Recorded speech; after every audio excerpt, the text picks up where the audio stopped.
Hello everyone, welcome to our channel Cook with Cookie. Today let us see how to prepare finger licking mouth watering pickle or chutney. This is not the regular one, but trust me, with one simple ingredient that takes this chutney or pickles taste into another level. If you serve this to your family, they'll surely ask for more and they'll complete it. In every spoon of this chutney there is heaven, trust me.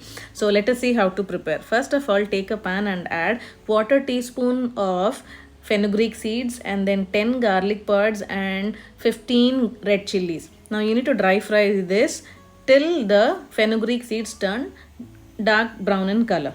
Now many people don't add fenugreek because that gives a bitter taste, but trust me, this is the main ingredient that takes the pickle to another level.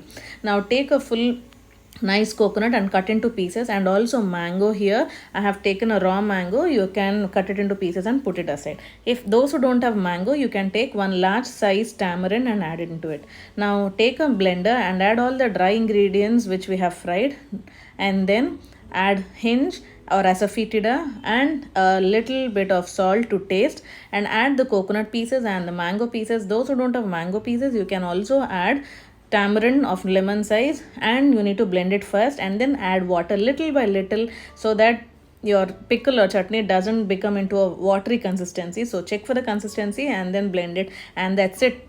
Your coconut mango pickle is all ready. Trust me, if you serve this with hot rice and add ghee on top of it, that is amazing.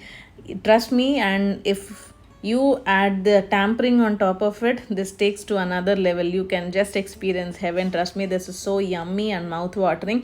For tampering, you can add fresh leaves, some urad dal, red chilies, and some cumin seeds and mustard seeds, and that's it. Serve it to your loved ones and enjoy this yummy mango coconut pickle or chutney. If you like this video, please let me know how it turned to you in the comment section. Also like, share and comment. Don't forget to subscribe my channel. Thank you.